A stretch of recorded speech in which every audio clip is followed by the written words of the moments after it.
લક્ષ્ય ન્યૂઝ, એક નજર, એક લક્ષ્ય. ડભોઈ પંથકમાં હોલિકા દહન ધાર્મિક ભાવના સાથે કરવામાં આવ્યું. નગરના દુધિયાપી નજીક ચોકમાં હોલિકા અને પ્રહલાદની છબી ઉપસે તેવું હોલિકા દહન. યુવકો દ્વારા હોલિકાના ખોડામાં પ્રહલાદનું પૂતળું મૂકી હોલિકાનું દહન થયું. યુવા પેઢી અને આગામી પેઢી હોલિકા દહનનો અર્થ સમજી શકે તેવું આયોજન કરવામાં આવ્યું. આ સાથે નગરના અનેક વિસ્તારો સોસાયટીમાં પણ ઠેર ઠેર હોલિકા દહન કરવામાં આવ્યું. આજે હોલિકા દહનનો કાર્યક્રમ રાખ્યો છે અને હોળીનો ખાસ મહત્ત્વ છે આપણા દેશની અંદર, દુનિયાની અંદર.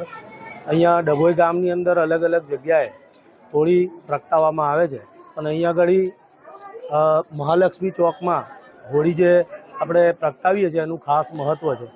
અહીંયા આગળ હોળી એ ગયા વર્ષે લગભગ 7 ફૂટ 8 ફૂટની હોલિકા બનાવી હતી અને આ વર્ષે અમે 15 ફૂટની લગભગ 15 ફૂટની હોલિકા બનાવી છે. અને એ હોલિકા પાછી આજુબાજુ ગોળ વર્તુળાકાર ફરે છે એ રીતની અમે બનાવી છે. હોળીનો જે તહેવાર છે એ લોકો ખૂબ ધૂમધામથી ઉજવે છે. એની પાછળ એક પૌરાણિક વાર્તા પણ રહેલી છે.